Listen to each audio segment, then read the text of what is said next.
Behind the grand gates of Kensington Palace, where centuries of royal tradition echo through marble halls, a family faces their most challenging Easter yet. For Prince William and Catherine, this spring celebration carries weight far beyond chocolate eggs and church services. As the world watches, they must navigate uncharted waters of royal duty, family loyalty, and personal struggle that will test everything they thought they knew about being modern royals.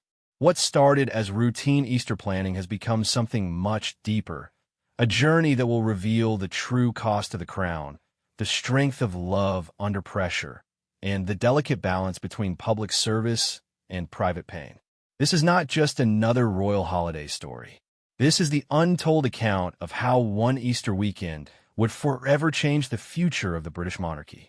In a world where every royal smile is scrutinized and every decision impacts millions, William and Catherine are about to discover that sometimes the most important battles are fought not in public, but in the quiet moments between official duties, moments that this Easter will bring into sharp, unforgettable focus. The morning sun filtered through the tall windows of apartment 1A at Kensington Palace as Catherine, Princess of Wales, sat at her mahogany desk, carefully reviewing the Easter arrangements that had been months in the planning. The familiar weight of responsibility pressed against her shoulders as she studied each detail of what should have been a joyful family celebration. Yet this Easter felt different from all the others that had come before. William entered the room quietly, his footsteps muffled by the Persian carpet that had witnessed countless royal conversations over the decades. He carried 2 steaming cups of tea, a simple gesture that spoke volumes about their partnership. Even in the grandest of palaces, they had learned to find moments of normalcy, small rituals that anchored them to who they were beneath the titles and expectations. "The children are already asking about the egg hunt," William said, settling into the chair across from his wife. His voice carried the exhaustion that had become all too familiar in recent months. "George wants to know if we can hide them in the same places as last year." Catherine looked up from her papers, her eyes reflecting a mixture of determination and concern that had become her constant companion. "We need to talk about this properly, William. The advisors are suggesting we scale back, given everything that's happening. But I keep thinking about what the children need, what feels right for our family. The everything that's happening hung between them like a heavy curtain. The past year had brought challenges that no amount of royal training could have prepared them for. Personal struggles within the wider royal family, health concerns that had shaken their sense of security, and the ever-present scrutiny of a public that demanded perfection while forgetting that royalty, at its heart, remained human. William set down his cup with deliberate care, the small clink of china against wood marking a moment of decision. "Remember our first Easter as a married couple? You were so nervous about doing everything correctly, following every protocol to the letter." A slight smile crossed Catherine's face at the memory. "You told me that traditions matter, but family matters more. I thought you were being romantic." "I was being practical," William replied, though his own smile suggested otherwise. "That lesson has served us well. The question now is how we apply it when the stakes feel so much higher." Catherine rose and walked to the window that overlooked the palace gardens. The groundskeepers were already preparing the outdoor spaces for spring, though the morning air still carried winter's chill. In just a few weeks, those same gardens would host an Easter celebration that would be photographed, analyzed, and discussed by millions around the world. Every smile, every interaction, every moment of apparent spontaneity would be carefully observed for clues about the state of the monarchy. The press office sent over the latest briefings, Catherine said without turning around. 17 different newspapers want exclusive access to some portion of our Easter celebrations. 5 television networks have requested interviews. And that's not counting the social media coverage or the international press. William joined her at the window, placing a gentle hand on her shoulder. "What did you tell them?" "I told them what we always tell them, that this is a private family celebration that happens to involve people who live very public lives. But I'm not sure that's enough anymore, William. I'm not sure anything we do is ever going to be just for us." The weight of her words settled between them. This had always been the central tension of their lives, the impossible balance between duty to the crown and loyalty to each other, between serving the public interest and protecting their children's childhood. Easter, with its themes of renewal and hope, had become an annual reminder of both the blessings and burdens of their unique position. "There's something else," Catherine continued, her voice dropping to barely above a whisper. "I had a call yesterday from your father's office. There are expectations about this Easter that go beyond what we've dealt with before. Apparently, how we handle these next few weeks will send important messages about the future direction of the monarchy." William felt the familiar tightening in his chest that came whenever the abstract concept of the future of the monarchy collided with the concrete reality of his family's daily life. He had grown up understanding that his birth had made him a symbol before he could even speak, but parenthood had given that understanding new dimensions of complexity and urgency. "What kind of messages?" he asked, though he suspected he already knew the answer. Catherine turned to face him, her expression serious but not defeated. "Unity, stability, the idea that we can weather any storm while maintaining the dignity and relevance of the institution. They want this Easter to show the world that we're stronger than whatever challenges we're facing. And if we're not ready for that kind of performance, then we figure out how to become ready. Because the alternative isn't really an alternative at all." William understood exactly what she meant. The privileges of their position came with responsibilities that couldn't be set aside during difficult times. If anything, those responsibilities became more crucial when personal challenges threatened to overwhelm their public duties.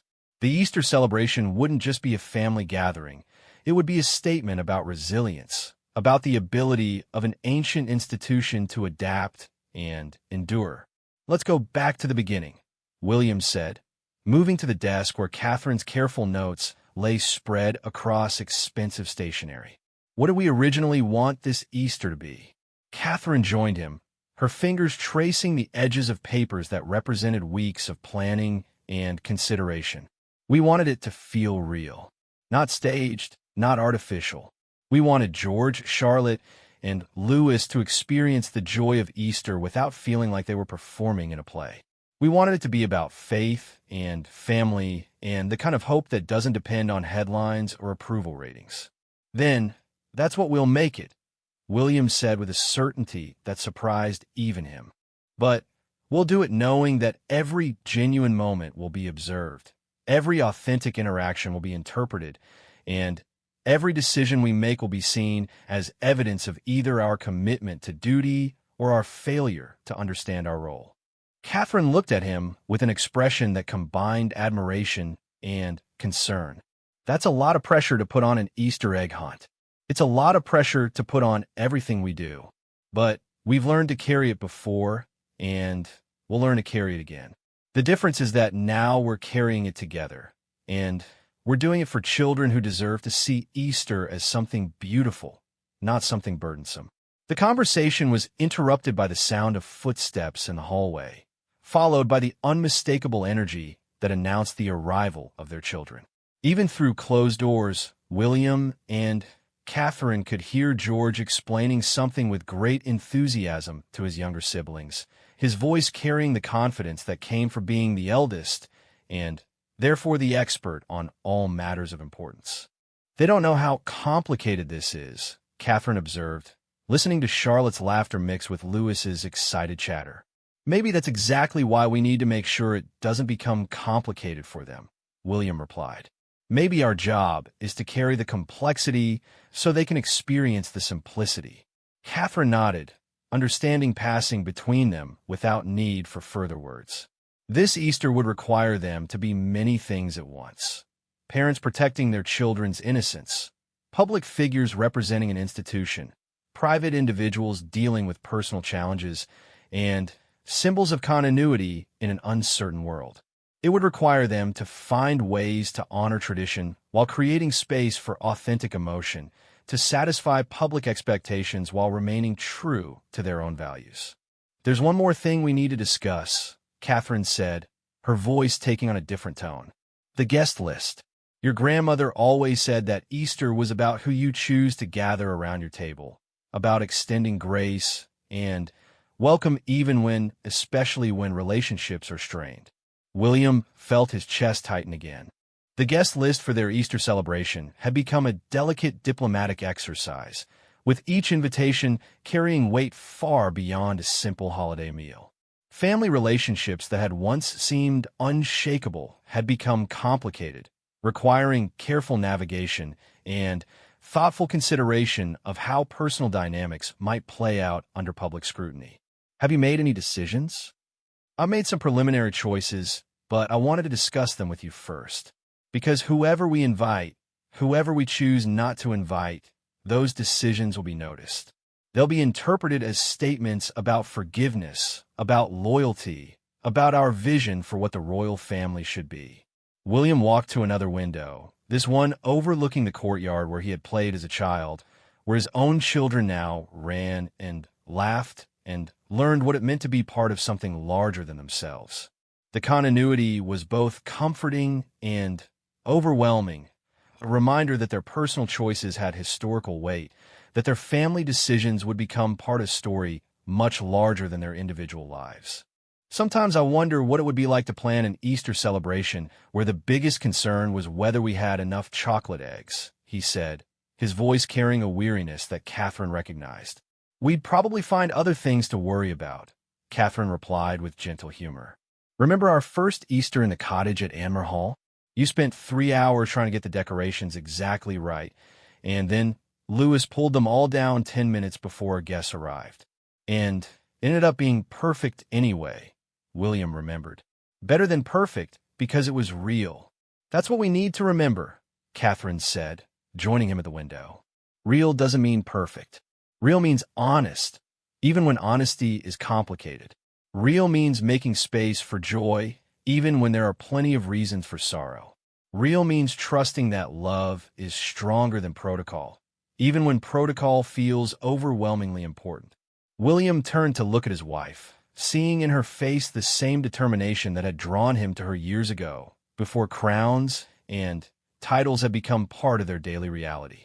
She had always possessed an ability to find the essential truth in complicated situations, to strip away everything superfluous and focus on what actually mattered.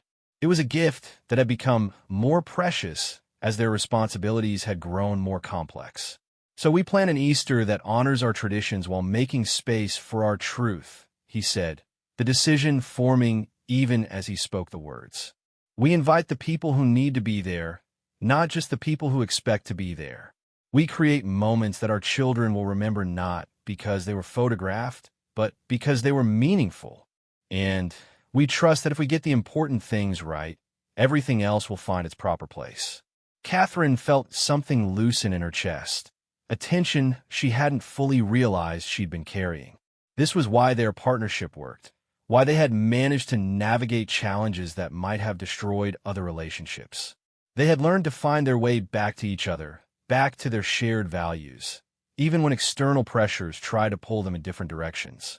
There will be criticism, she warned, though her tone suggested she was ready to face it. There's always criticism. The question is whether we're being criticized for choices we believe in or choices we made to avoid criticism. Catherine laughed, the sound surprising both of them with its lightness. When did you become so philosophical about public opinion? About the time I realized that our children are watching everything we do, learning how to handle pressure by watching how we handle pressure. I'd rather they see us making brave choices than safe ones. The morning was progressing, and soon they would need to join the children for breakfast to begin another day of balancing private family life with public responsibilities. But for these few minutes, they had found their way back to the clarity that had sustained them through previous challenges, the understanding that their first duty was to each other and to the family they were raising together. We should probably start with the practical details, Catherine said, moving back to her desk. If we're going to do this our way, we need to be very deliberate about every element. The timing, the location, the activities, the guest list, the level of media access, everything. William nodded, recognizing the shift from philosophical discussion to practical planning. This was how they had learned to handle complex decisions together. First establishing their shared values and priorities, then working through the specific steps needed to honor those priorities in real-world circumstances. "I think we start with the children's experience," he said. "What do we want them to remember about this Easter? What do we want them to learn about family, about faith, about handling pressure with grace?" Catherine smiled, appreciating how naturally he had moved to their central concern. "I want them to remember that Easter is about hope. Not the abstract kind of hope that gets discussed in sermons, but the practical kind of hope that comes from seeing people choose love over fear, choose connection over isolation, choose courage over convenience. Even when those choices are difficult, especially when those choices are difficult. That's when hope matters most, when it costs something to maintain it." William felt a familiar surge of admiration for his wife, for her ability to articulate truths that he felt but couldn't always express. This was what had drawn him to her in the beginning, what had convinced him that she would be not just a suitable partner, but the right partner for the unique challenges of their shared future. The sound of approaching footsteps grew louder, accompanied by voices that carried the unmistakable urgency of children who had important matters to discuss with their parents. In moments, their private conversation would give way to breakfast table negotiations about Easter plans, each child bringing their own priorities and expectations to the discussion. "Whatever we decide," William said, hearing George's voice growing closer, "we make sure it serves them first. Everything else, all the other considerations and pressures and expectations, those come second." Catherine nodded, gathering her papers with the efficient movements of someone who had learned to transition quickly between roles and responsibilities. "Then, let's go plan an Easter that reminds us why families gather, why traditions matter, and why hope is always worth choosing, especially when the world is watching." As they prepared to join their children, both William and Catherine carried with them the understanding that the next few weeks would test everything they had learned about balancing public duty with private conviction, about protecting what mattered most while serving something larger than themselves. Their Easter celebration would be many things at once, but above all, it would be theirs, shaped by their values and their love for each other and for the children who would inherit both the privileges and the burdens of their unique position in the world. The breakfast room at Kensington Palace buzzed with the familiar energy that came whenever Prince George, Princess Charlotte, and Prince Louis gathered around the same table. Catherine had learned long ago that these moments, seemingly ordinary, but actually precious, required her full attention. Children had a way of cutting through complexity with startling clarity, and this morning would prove no exception. George, at 10 years old, had developed the careful observation skills of an eldest child who understood, perhaps more than he should, that his family lived differently from others. He buttered his toast with deliberate precision while studying his parents' faces for clues about the conversations that had been happening behind closed doors. Charlotte, spirited and direct at 8, had inherited her mother's ability to sense undercurrents in adult conversations and her father's determination to address them head-on. 6-year-old Louis brought pure joy to every discussion, his enthusiasm untempered by the complicated realities that sometimes weighed on his older siblings. "Mummy," Charlotte began, her voice carrying the tone that usually preceded important announcements, "I've been thinking about Easter." Catherine exchanged a glance with William, both of them recognizing that their daughter's thinking often led to insights that adults had overlooked. "What have you been thinking about, darling?" "Last year was different because of all the changes," Charlotte said, referring to events that had reshaped their family dynamics in ways that even young children couldn't ignore. "But this year feels different too, and I can't figure out why." George looked up from his toast, his expression serious beyond his years. "It's because everyone's watching us more carefully now. I can tell when we go places, when photographers are there. They take more pictures and they watch us longer." William felt his chest tighten at his eldest son's observation. George's awareness of public scrutiny had grown gradually over the past year, a necessary but painful part of his preparation for a future that would always include attention from strangers. Finding the right balance between preparing him and protecting his childhood remained one of William's greatest challenges. "Does that worry you?" William asked, his voice gentle but direct. One thing he and Catherine had learned was that their children responded better to honest conversations than to adult attempts to shield them from realities they had already noticed. George considered the question with typical thoughtfulness. "Not worry exactly, but it makes me think about things more. Like, what if I do something wrong during Easter? What if I'm not good enough at the things we're supposed to do?" Catherine felt her heart clench at her son's words. This was the burden she and William had hoped to delay as long as possible, the weight of representing something larger than oneself. That George was already carrying this awareness at 10 years old felt both inevitable and heartbreaking. "Can I tell you something?" Catherine said, moving her chair closer to her eldest son. "When I married your father, I worried about exactly the same thing. What if I did something wrong? What if I wasn't good enough? And do you know what I learned?" Charlotte and Louis had stopped eating, sensing that this conversation had become important in ways they might not fully understand but instinctively recognized. Even at their young ages, they had developed an ability to distinguish between casual family discussions and moments that required their full attention. "What did you learn?" George asked, his voice carrying both curiosity and hope. "I learned that being good enough isn't about being perfect. It's about being honest, being kind, and caring more about doing right by the people you love than about what strangers might think. Your father taught me that lesson, actually, though it took me a while to really believe it." William smiled at the memory Catherine was referencing, one of many conversations from their early married years when she had struggled with the impossible standards she believed were expected of her. "Your mother is being modest. She figured out fairly quickly that authenticity matters more than perfection. It just took me longer to convince her that she was already more than good enough." Louis, who had been following the conversation with the focused attention he usually reserved for particularly interesting stories, suddenly perked up with a question that surprised everyone. "But what if someone is sad during Easter? What if they can't be happy because something bad happened?" The question hung in the air with unexpected weight.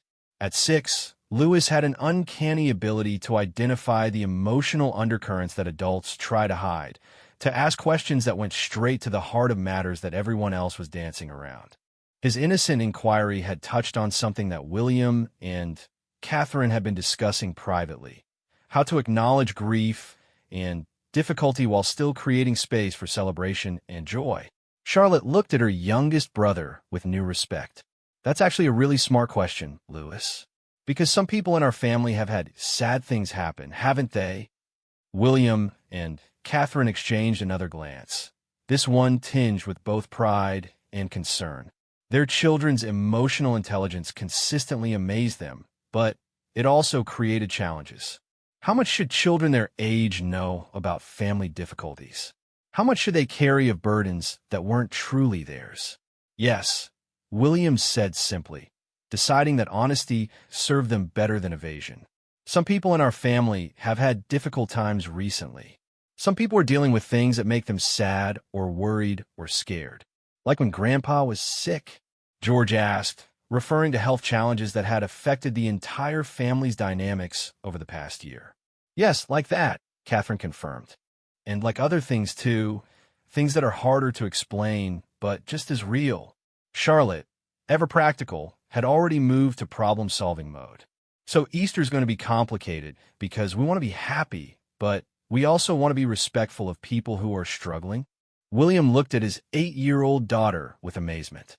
She had articulated in one sentence what he and Catherine had spent hours discussing with advisors, counselors, and each other: the ability to hold joy and sorrow simultaneously, to create space for celebration while acknowledging pain, was one of the most sophisticated emotional skills adults could develop. That Charlotte had intuited its importance spoke to both her natural empathy and the complex environment in which she was growing up. "That's exactly right," William said. "And it's not just our family. Lots of families have to figure out how to celebrate when some people are happy and other people are having a harder time. Lewis, who had been thinking with the intense concentration that preceded his most insightful observations, suddenly brightened with an idea. We could make Easter about helping people feel better. Like we could do things that make sad people feel more loved. Catherine felt tears prick her eyes at her youngest son's suggestion. This was why she and William had fallen in love with parenting, despite its challenges and complications. Children had a way of finding the essential truth in complex situations, of cutting through adult analysis to reach simple but profound solutions. That's a beautiful idea, Lewis, Catherine said. What kind of things do you think might help sad people feel more loved? Well, Lewis said, warming to his theme, we could invite people who might be lonely. And we can make sure everyone gets included in the egg hunt, even if they're too old or they're not feeling well. And we can make extra special treats for people who need cheering up. George, inspired by his brother's enthusiasm, began adding his own ideas. We could write cards for people, telling them what we appreciate about them. And we can make sure that if someone needs to step away or can't participate in everything, that's okay too. Charlotte nodded approvingly at both suggestions before adding her own contribution. And we could remember that Easter is supposed to be about hope, right? So we could look for ways to remind people that even when things are difficult, there's still reason to believe that things can get better. William felt something shift in his understanding of their upcoming Easter celebration. His children had managed to identify not just the challenges they were facing, but a framework for addressing those challenges in ways that honored both tradition and current reality. They had found a way to make their Easter about service rather than performance, about love rather than obligation. I think, William said slowly, that you three have just solved our biggest Easter planning problem. We were trying to figure out how to make this celebration work for everyone, and you've reminded us that the answer is to make it about everyone, not just for everyone. Catherine felt a familiar swell of pride in her children's wisdom and goodness. This was what she and William had hoped to nurture in them. Not just the ability to fulfill their future roles, but the desire to use their positions in service of something larger than themselves. Seeing them naturally gravitate toward solutions that prioritized others' well-being over their own comfort confirmed that despite all the challenges and pressures, they were raising children with solid moral foundations. There's something else we should probably talk about, George said, his tone becoming more serious. People are going to take lots of pictures during Easter, aren't they? And they're going to write stories about what we do and how we look and what it all means. The shift in conversation reminded all of them that their Easter celebration wouldn't take place in a vacuum.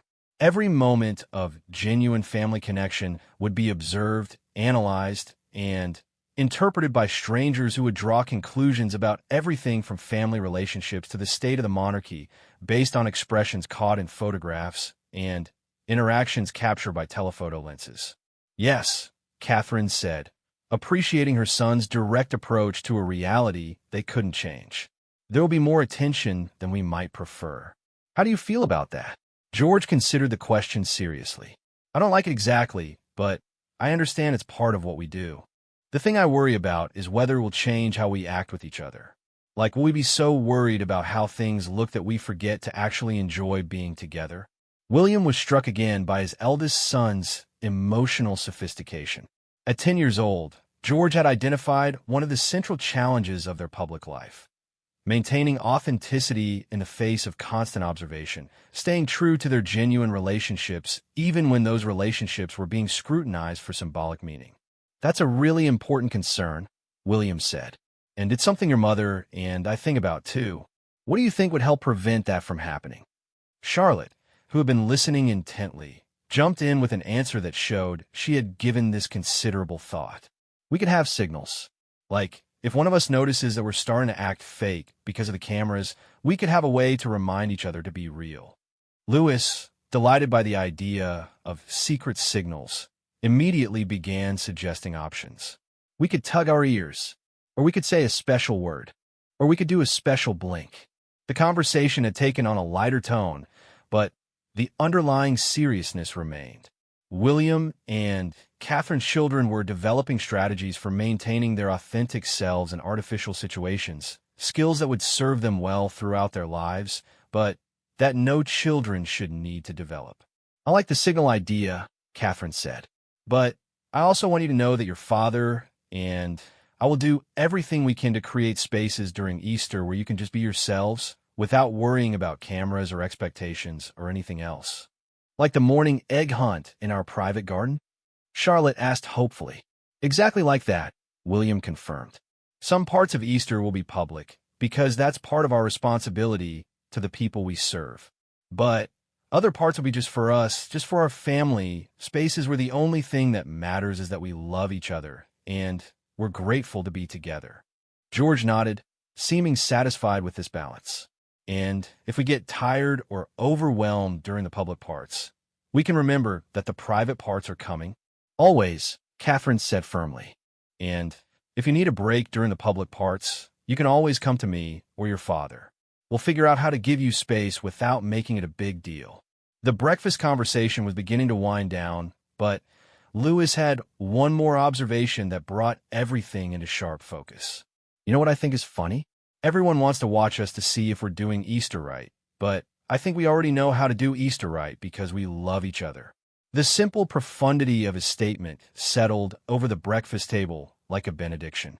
In all their careful planning and complex considerations, William and Catherine had sometimes lost sight of what their youngest son had instinctively understood, that the success of their Easter celebration wouldn't be measured by external standards, but by internal ones, not by how well they performed their roles, but by how faithfully they honored their relationships. "I think Lewis is absolutely right," William said, reaching over to ruffle his youngest son's hair. "And I think we should plan our Easter around that idea. Everything we do, every choice we make, we ask ourselves, does this help us love each other better? Does this help us show other people what love looks like?" Charlotte clapped her hands together with satisfaction. "So we're going to have an Easter that's about love instead of an Easter that's about being perfect. We're going to have an Easter that's about love, which will make it perfect in the ways that actually matter," Catherine corrected gently. As the children finished their breakfast and began to disperse to their various activities, William and Catherine remained at the table, both of them processing what they had just experienced. In less than an hour, their children had helped them reframe their entire approach to the upcoming celebration, shifting their focus from managing external expectations to honoring internal values.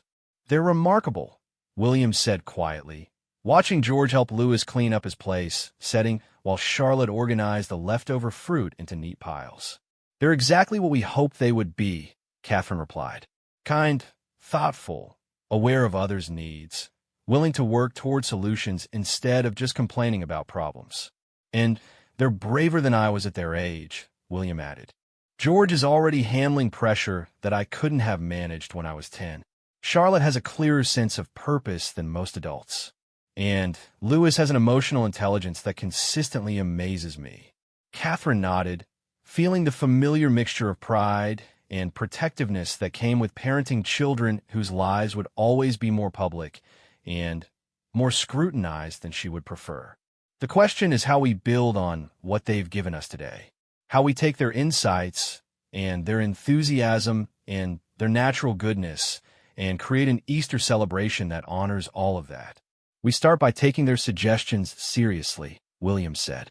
"The idea of making Easter about helping people feel loved, about including people who might be struggling, about creating signals to help each other stay authentic. Those aren't just cute ideas from children. Those are sophisticated solutions to real problems. And we remember that they'll be watching how we handle this," Catherine added. "Not just the public parts, but how we deal with stress, how we make difficult decisions, how we treat people who disagree with us or disappoint us. They're learning how to be adults by watching us be adults." William felt the weight of that responsibility settle around him like a familiar cloak. This was perhaps the most challenging aspect of their unique situation. Every personal choice had educational implications for their children. Every private struggle became a teaching moment about resilience and grace under pressure. "Sometimes I wonder if we're asking too much of them," he said, voicing a concern that visited him regularly. "If we're requiring them to be more mature, more understanding, more emotionally sophisticated than children should need to be." Catherine considered his words carefully before responding. "I think we're asking them to be the best versions of themselves, which is what good parents do.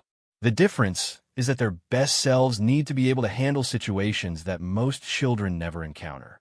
But look at how they're rising to meet those challenges. Look at how naturally they move toward solutions that serve others. They're going to be extraordinary adults," William said with certainty. "They already are extraordinary children. Our job is to make sure they don't lose that as they grow up, as the pressures increase, as the expectations become more complex." The morning was progressing, and soon they would need to turn their attention to the practical details of Easter planning, informed now by their children's perspectives and guided by the principles their family discussion had clarified. But first, William and Catherine took a moment to appreciate what they had just witnessed. Their children naturally gravitating toward solutions that prioritized love over convenience, service over self-interest, authenticity over appearance. "Whatever else happens with this Easter," Catherine said, gathering the children's breakfast dishes, "I want to remember this conversation. I want to remember how quickly they found the heart of what matters, how generously they thought about other people's needs, how confidently they approached problems that were making us anxious. And I want to make sure we create space for more conversations like this," William added. "Not just during crisis planning, but regularly. They have insights that we need, perspectives that make us better parents and better people." As they prepared to begin the detailed work of Easter planning, both William and Catherine carried with them a renewed sense of purpose and clarity. Their children had reminded them that the most important questions weren't about logistics or protocol or public relations, but about love and inclusion and the kind of hope that expresses itself through service to others. The Easter celebration they would create would be shaped by these insights, guided by their children's natural wisdom, and grounded in the understanding that success would be measured not by external approval, but by internal integrity, not by flawless performance, but by faithful love. The afternoon light streaming through the windows of William's private office cast long shadows across the mahogany desk where correspondence from various members of the royal family lay arranged in careful piles. Each letter, email, and formal communication represented not just a response to Easter invitations, but a delicate negotiation in the complex web of relationships that define the modern monarchy. Catherine sat across from him, her own tablet displaying a different kind of correspondence. Messages from friends, charitable organizations, and family members whose presence at their Easter celebration would send messages far beyond simple holiday fellowship. "Your Uncle Andrew has declined," William said quietly, holding up a formal card written in the careful handwriting that had marked royal correspondence for generations. "He cites scheduling conflicts, but his private secretary called this morning to suggest that he felt his presence might create unwelcome attention." Catherine looked up from her tablet, her expression thoughtful. Andrew's absence would be noticed and analyzed, but his presence might have overshadowed everything else about their celebration. The delicate calculus of royal family gatherings had become increasingly complex in recent years, with each invitation carrying the weight of unspoken judgments about loyalty, forgiveness, and the boundaries of acceptable behavior. "That's probably for the best," Catherine said carefully. "But it raises questions about whether we're creating an Easter celebration that actually brings the family together or one that highlights the divisions we're all trying to navigate." William set down the correspondence and walked to the window that overlooked the gardens where his children could be seen playing with their protection officers, their laughter carrying across the courtyard like a reminder of what actually mattered amid all the diplomatic complexity. The contrast between their innocent joy and the careful adult negotiations surrounding their Easter celebration wasn't lost on him. There's also the question of Harry and Meghan, William said, his voice carefully neutral. The relationship between the brothers had evolved in ways that neither of them had anticipated, shaped by decisions and circumstances that had created distance where there had once been closeness. The possibility of their presence at Easter had been discussed, debated, and ultimately left unresolved, waiting for clarity that might never come. Catherine felt the familiar tightness in her chest that accompanied any discussion of Harry and Meghan's relationship with the family. She had invested considerable emotional energy in trying to bridge differences and maintain connections, only to discover that some divisions ran deeper than goodwill and careful diplomacy could address. The upcoming Easter celebration had forced them all to confront the reality that family relationships couldn't always be separated from institutional considerations. "What does your heart tell you?" Catherine asked, using the phrase that had become their shorthand for moving beyond strategy and protocol to consider what felt right on a purely human level. William was quiet for a long moment, considering not just his own feelings, but the complex web of loyalty, hurt, disappointment, and hope that characterized his relationship with his younger brother. "My heart tells me that Easter is about forgiveness and new beginnings, that family should matter more than anything else. But my head reminds me that some wounds need more time to heal, that good intentions aren't always enough to bridge real differences." "And your children? What do they expect?" "They've asked about Uncle Harry," William admitted. "Louis especially remembers playing with him, and Charlotte has mentioned missing their cousin Archie. But they also sense the tension in adult conversations, the way certain topics make the grown-ups go quiet." Catherine nodded, understanding the impossible position this placed them in as parents. "How do you explain to children that families sometimes fragment in ways that can't be easily repaired? How do you model forgiveness while also maintaining appropriate boundaries? How do you honor the past while acknowledging the reality of the present?" "There's something else we need to discuss," Catherine said, turning her tablet so William could see the message she had been reading. "I received a communication from your stepmother's office this morning. Camilla would like to host a separate Easter tea for some of her family members who won't be included in our main celebration. She's asking if we would consider coordinating our schedules to avoid any appearance of competing events." William felt a surge of appreciation for his stepmother's thoughtful approach to family diplomacy. Camilla had learned to navigate the complex dynamics of blended royal families with grace and intelligence, always looking for solutions that honored everyone's needs while avoiding unnecessary conflict. Her suggestion demonstrated exactly the kind of collaborative thinking that made family celebrations possible rather than painful. "That's actually brilliant," William said. "It allows everyone to celebrate Easter in ways that feel appropriate to their circumstances, while avoiding the impossible task of trying to bring together people who aren't ready to be in the same room.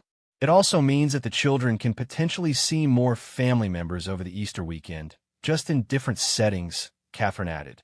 "Charlotte and Louis could attend the tea if they wanted to, and George could choose whether he feels comfortable with that level of social complexity." The idea of multiple Easter celebrations hadn't occurred to either of them, but it solved several problems at once. It allowed for family connection without forcing confrontations that nobody was prepared for. It gave their children options rather than requirements. And it demonstrated to the public that the royal family could adapt traditional celebrations to accommodate modern realities without abandoning the values that made those celebrations meaningful. "We should probably discuss the guest list for our main celebration," William said, returning to his desk where a carefully maintained document listed potential attendees along with notes about relationships, recent developments, and practical considerations. Some of these decisions are straightforward, but others are going to require careful thought.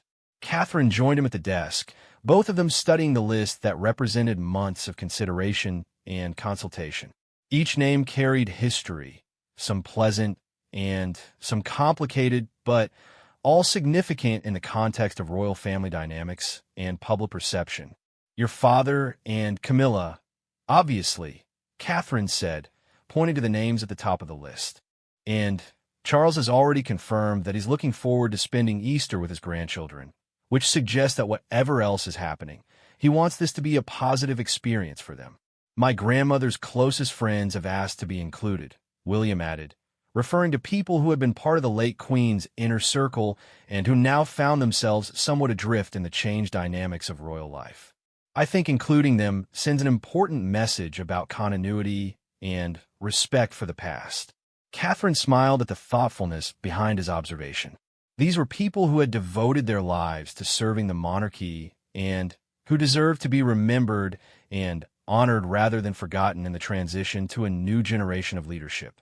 Including them in Easter celebrations was both a gesture of gratitude and an acknowledgement that change didn't require abandoning everyone who represented the previous era. What about the Middleton family? William asked, knowing that Catherine's parents and siblings had become an important source of stability and normalcy for their children, but also understanding that their presence at royal celebrations was always carefully considered in terms of balance and precedent. I'd like them there, Catherine said simply. Not for any strategic reason, but because they're George, Charlotte, and Louis's grandparents and aunt and uncle. Because they represent the part of our children's heritage that isn't about duty and protocol, the part that's about unconditional love and silly family jokes, and the kind of acceptance that doesn't depend on performance.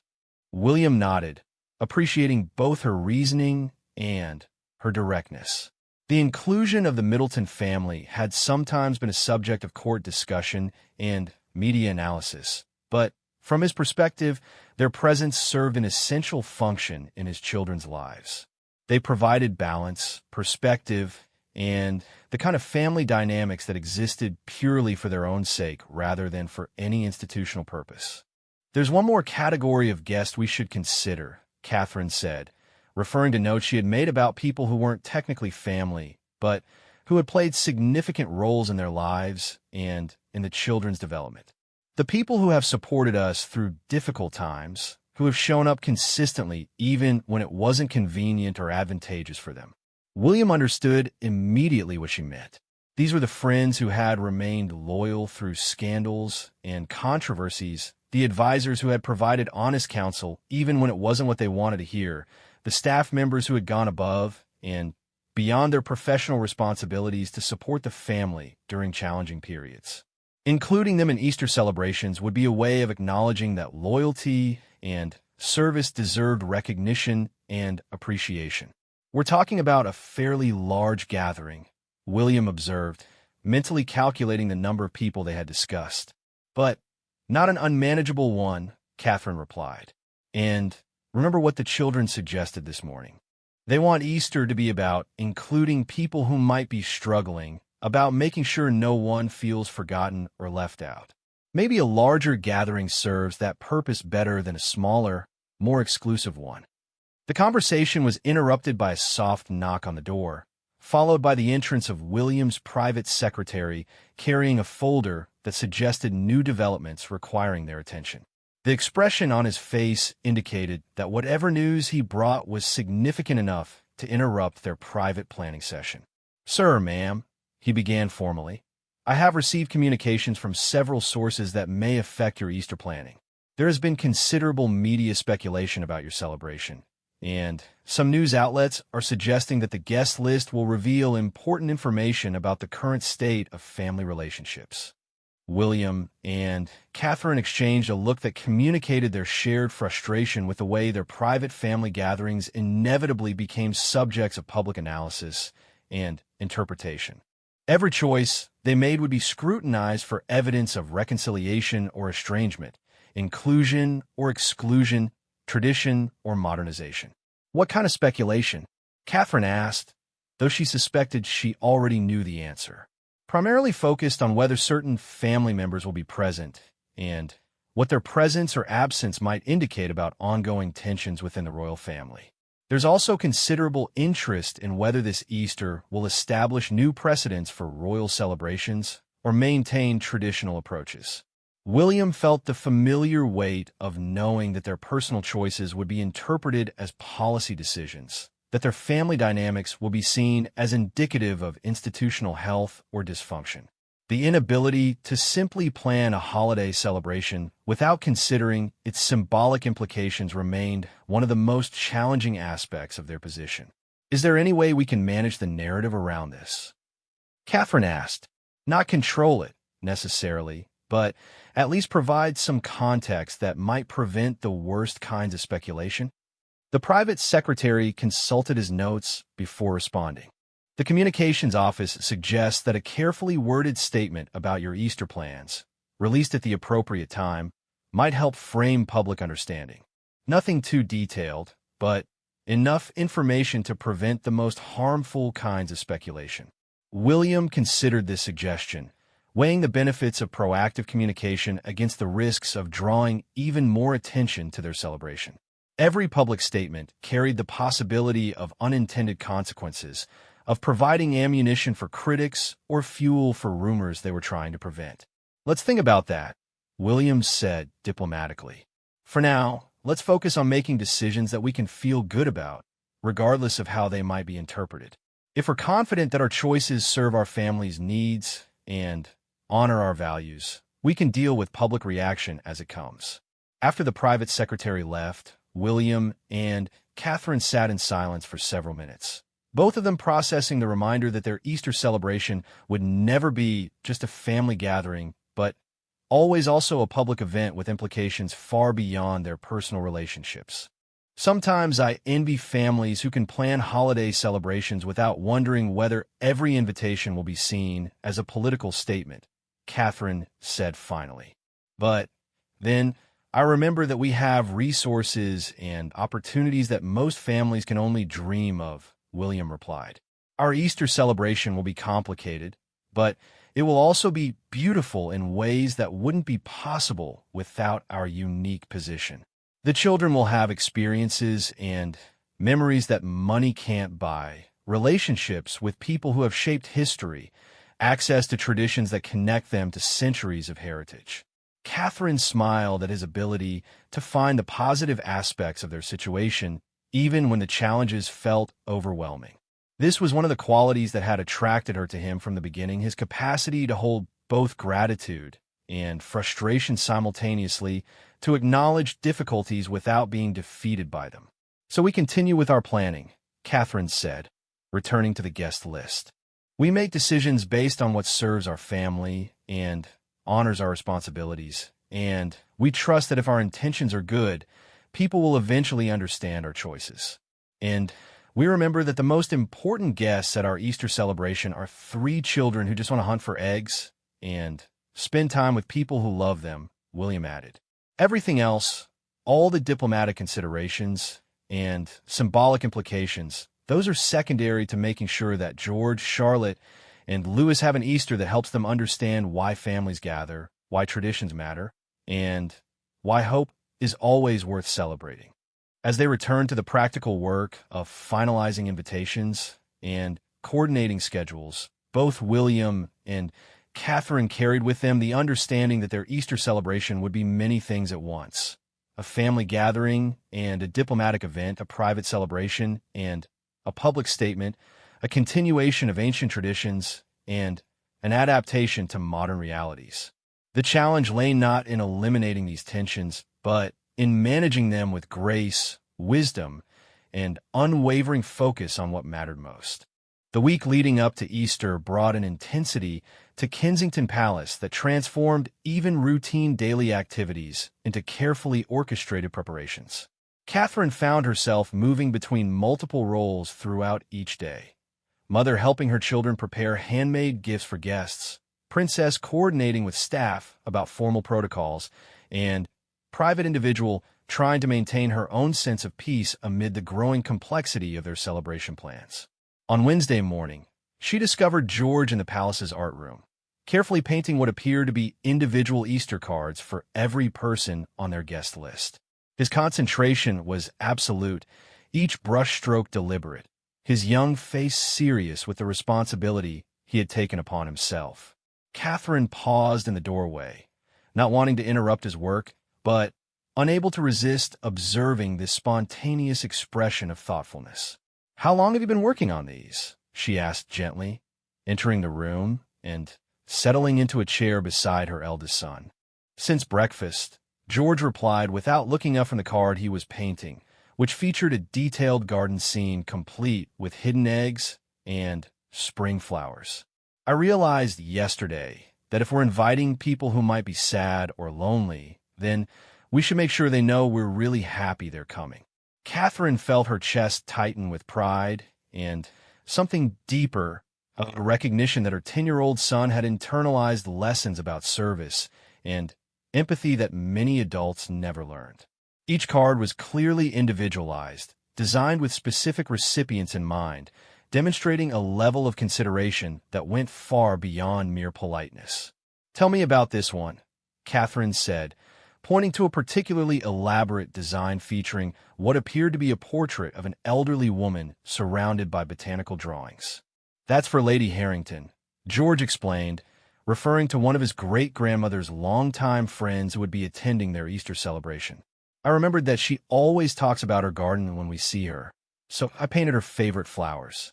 And I added a little note about how grateful we are that she shares stories about great-grandmother with us." The sophistication of his thinking astounded Catherine.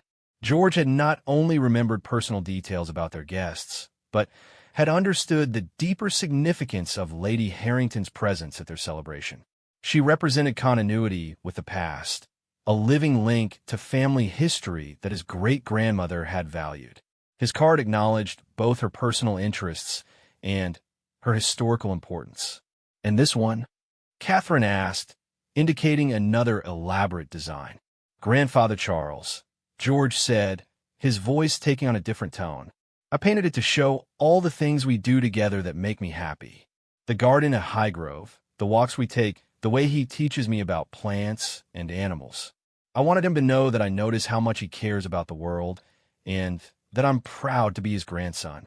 Catherine had to blink back tears at the generosity of spirit her son was displaying.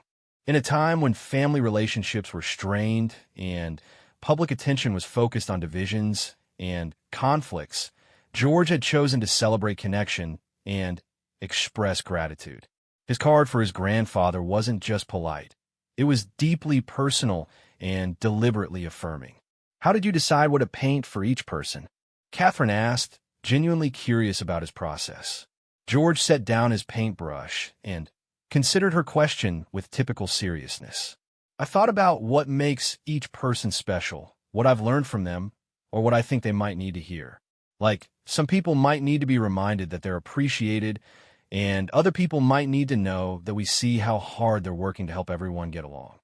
His insight into human psychology and emotional needs was remarkable for someone his age, but Catherine realized it wasn't entirely surprising.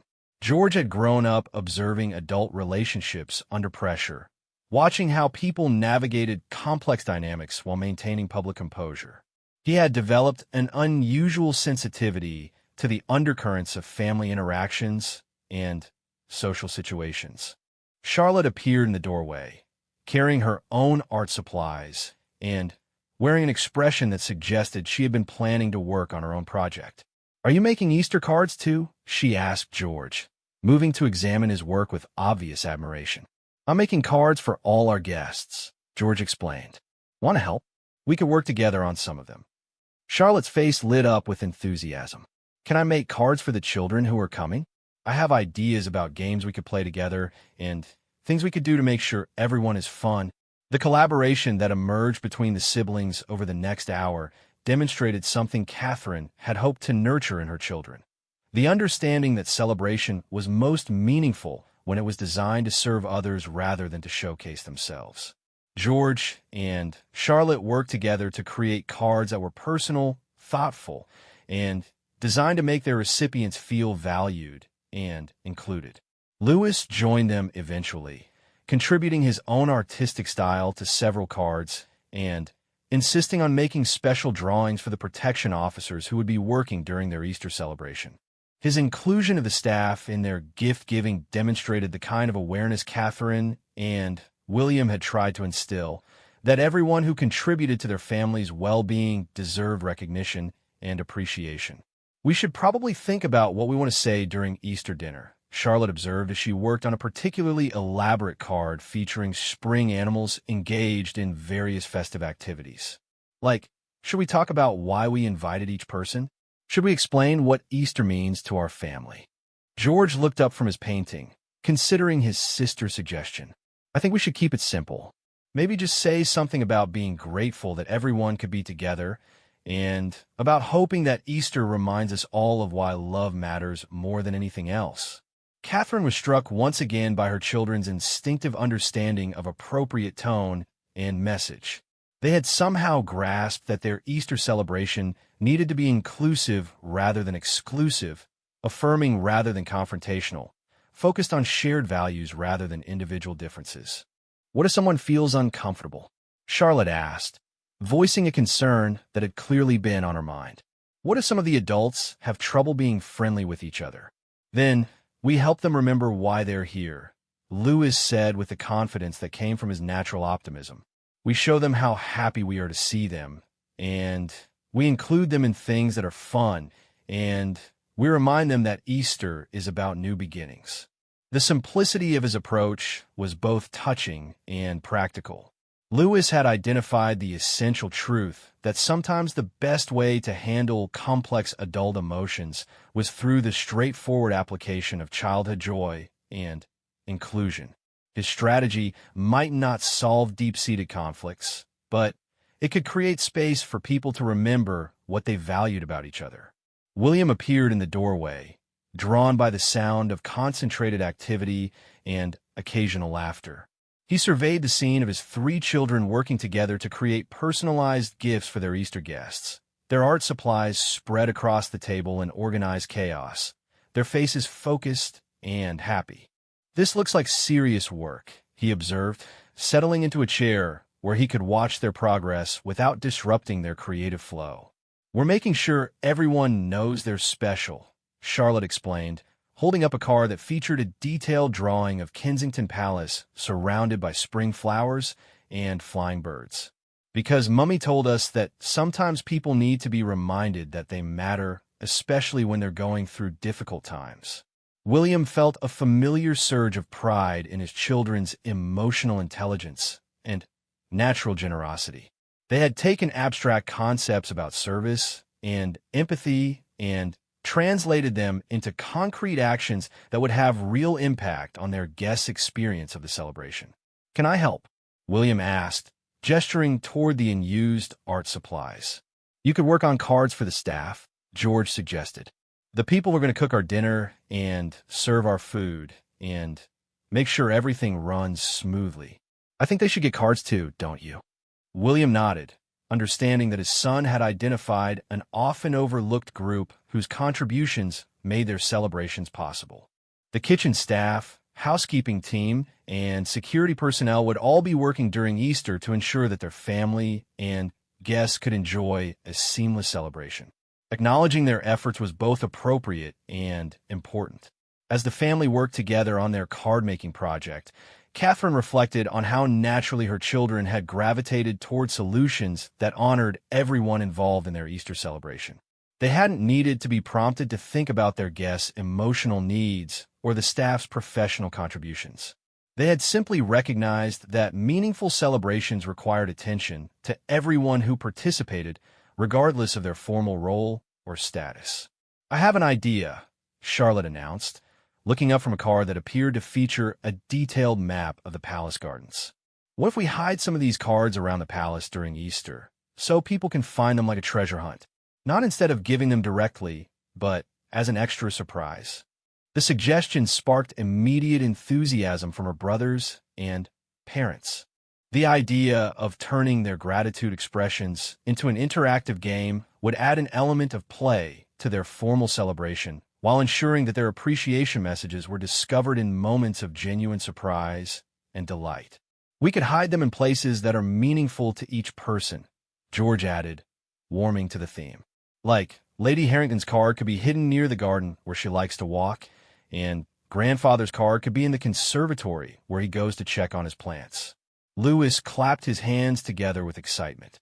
And the staff cards could be hidden in places where they work. so they find them while they're doing their jobs. William and Catherine exchanged a glance that communicated their shared amazement at their children's creativity and thoughtfulness. What had started as a simple card-making project had evolved into an elaborate expression of appreciation that would touch every person involved in their Easter celebration in personal and meaningful ways. "There's something else we should think about," Catherine said, inspired by her children's innovative approach to gift-giving. Easter is traditionally about renewal and hope, about the idea that difficult times don't last forever. Maybe we could create some kind of activity or a tradition that helps everyone focus on that message. Charlotte's eyes lit up with possibility. Like planting something together? So everyone could take home a plant that would grow and remind them of our Easter celebration. Or writing wishes for the coming year and putting them in a special place, George suggested. Not wishes for things we want to get, but wishes for ways we want to help other people or make the world better. Lewis, inspired by his siblings' suggestions, bounced in his chair with enthusiasm. "We can make a big poster that everyone signs with messages about hope. And then we could hang it somewhere in the palace where we can see it every day." Each suggestion built upon the others, creating a vision of Easter celebration that was interactive, meaningful, and designed to leave lasting impressions on both guests and family members.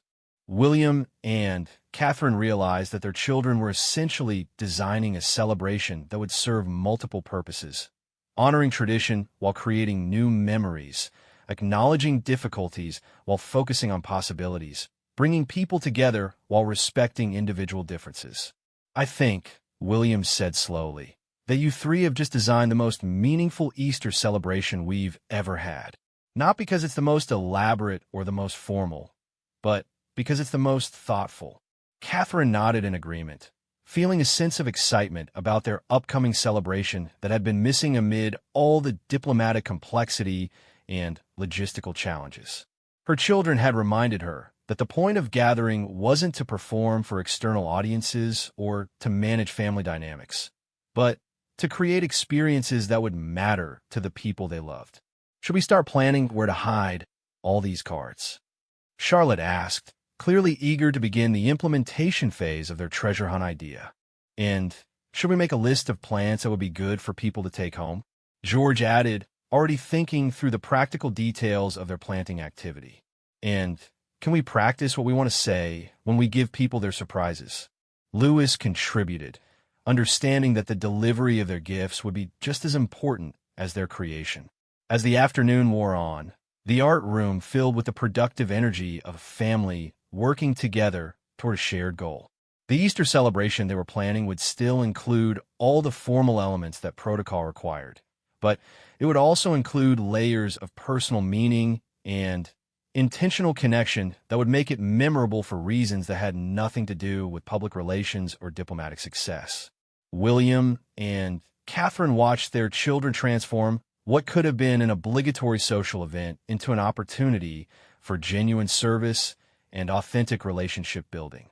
The cards they were creating, the activities they were planning, and the spirit of inclusion they were fostering would ensure that their Easter celebration served its deepest purpose, bringing people together in ways that reminded everyone involved why family, community, and hope mattered more than any of the differences that sometimes divided them. Easter morning dawned with the kind of golden light that seemed to promise new beginnings, streaming through the palace windows and casting everything in a warm glow that felt almost ceremonial. Catherine woke before her alarm, her mind immediately shifting to the day ahead and all the carefully planned elements that would need to come together to create the celebration they had envisioned. Yet as she lay in the quiet darkness beside William, she felt a sense of calm that had been absent during weeks of preparation. The sound of children's voices in the hallway announced that George, Charlotte, and Lewis were already awake, their excitement evident even through closed doors. Catherine smiled, remembering her own childhood Easter mornings when the promise of hidden eggs and special breakfast treats could make even the earliest wake-up feel magical. Today, her children would experience that same joy, but layered with the additional satisfaction of knowing they had contributed to creating magic for others as well. "Are you ready for this?" William asked quietly, his voice carrying both anticipation and the slight nervousness that preceded any significant family event under public scrutiny. "I'm ready for our children to have the Easter they deserve," Catherine replied, her answer encompassing both her hopes for the day and her determination to protect what mattered most. "Everything else we can handle as it comes." Within the hour, the palace was alive with activity.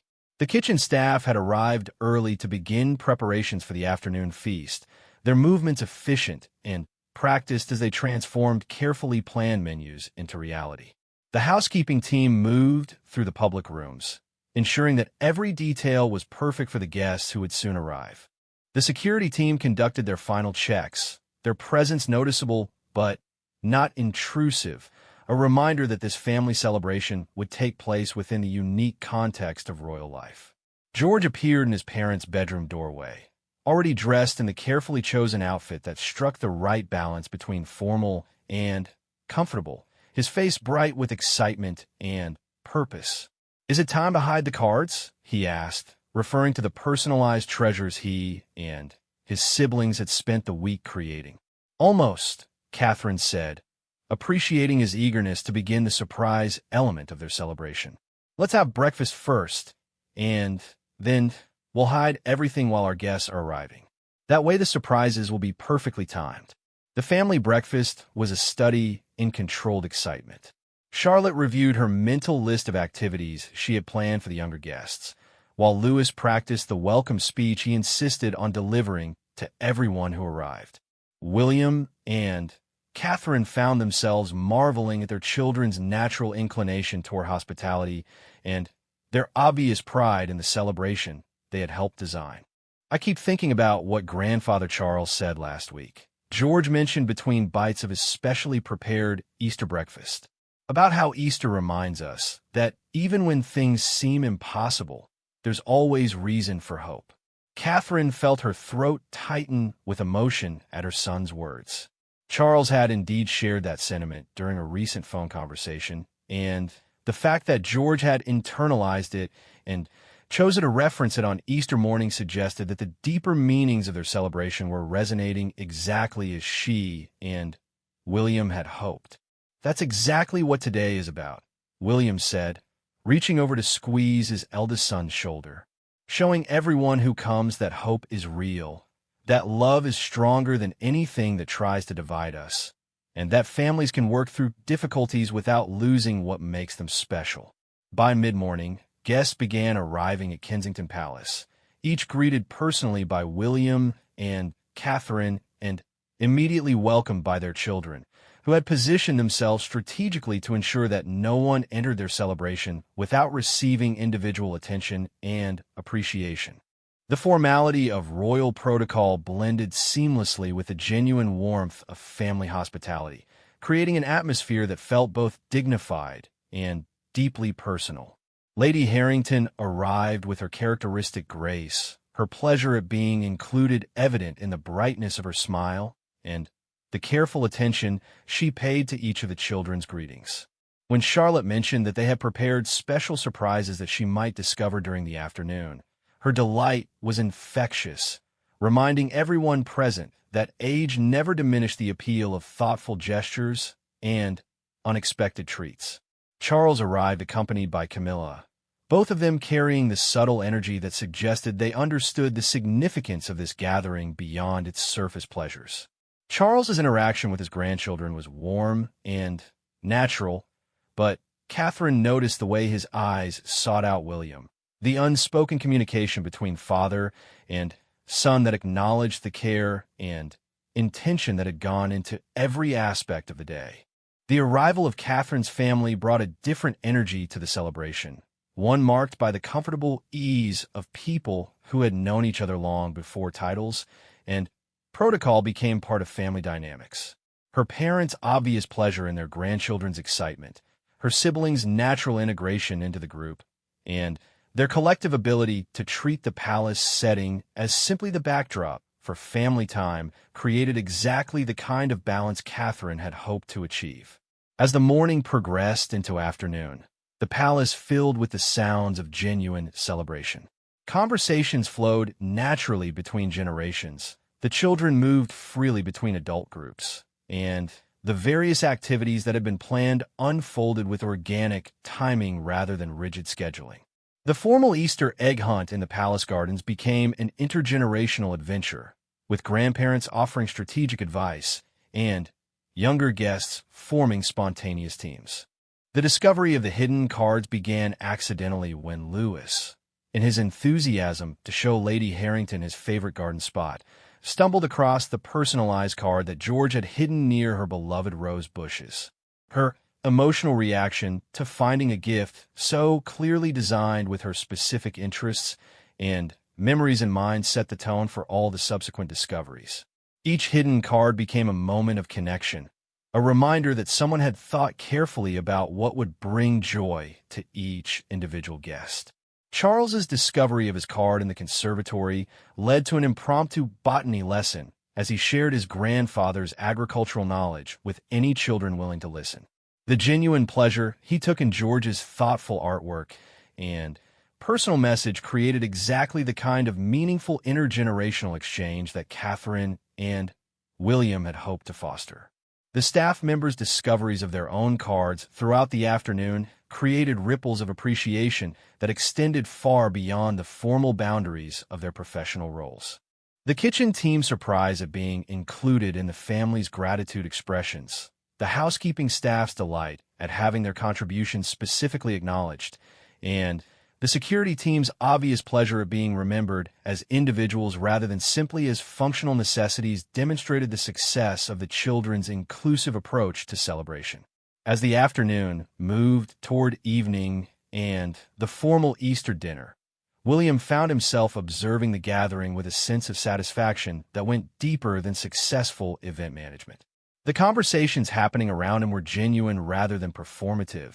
The laughter was spontaneous rather than polite, and the connections being formed and strengthened were serving purposes that extended far beyond the single day. "Look at them," Catherine said quietly, joining William in a moment of observation as they watched Charlotte organize a game that included guests ranging in age from 6 to 80. "Look at how naturally they bring people together." William followed her gaze, seeing their daughter's unconscious leadership as she created rules that ensured everyone could participate meaningfully regardless of their age or physical limitations. The inclusive spirit she demonstrated seemed to inspire similar generosity in the adults around her, creating a positive cycle of consideration and care. "They've learned something we're still learning," William observed. "That the point of bringing people together isn't to manage their differences, but to celebrate what they have in common." The formal Easter dinner that followed was marked by moments that would be remembered long after the last guest departed.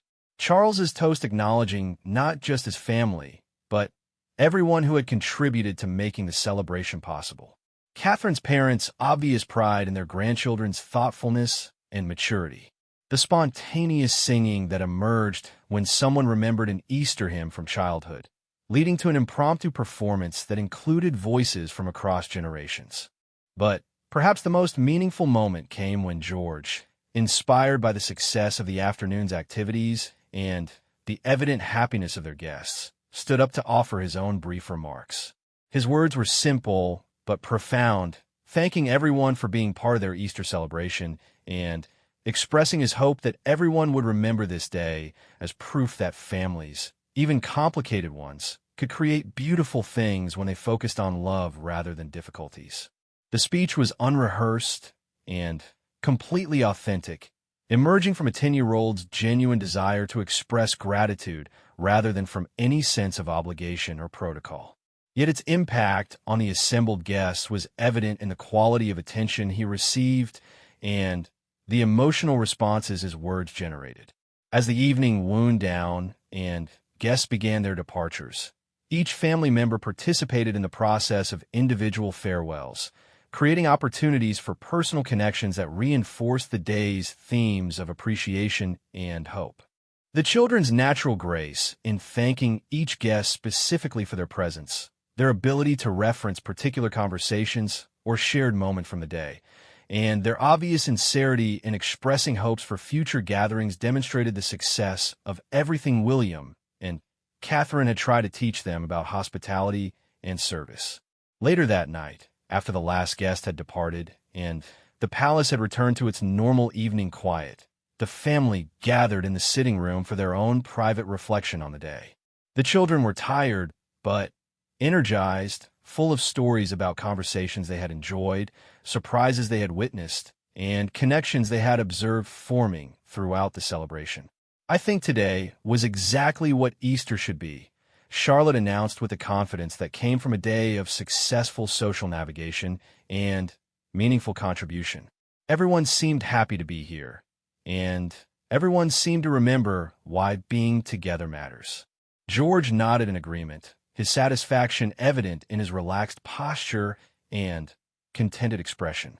"And I think people left feeling better than when they arrived, which means we succeeded at the most important part." Louis, curled up against his mother on the sofa, offered his own assessment with characteristic directness. "I like that everyone got to be themselves. Nobody had to pretend to be different than they really are." William and Catherine exchanged a look of shared accomplishment and deep gratitude. Their children had not only participated in creating a meaningful Easter celebration, they had understood its purposes and could articulate why it had succeeded. The lessons they had learned about inclusive hospitality, authentic relationship building, and the power of thoughtful gesture would serve them throughout their lives. "What did you learn today?" Catherine asked, genuinely curious about her children's perspectives on their first major hosting experience. "I learned that when you pay attention to what people need and try to give them that, they become more generous with everyone else too," George said thoughtfully. "Like, when Lady Harrington felt appreciated, she spent extra time talking with the younger children. When the staff felt included, they went out of their way to make everything special." Charlotte added her own observation. "I learned that celebration is something you create together, not something you just attend. Everyone who was here today helped make it wonderful, not just us." Lewis's contribution was characteristically profound in its simplicity.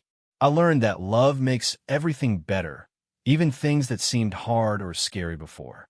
As they prepared for bed, each family member carrying the satisfaction that came from a day well spent in service of others, William reflected on the unexpected lessons of their Easter celebration.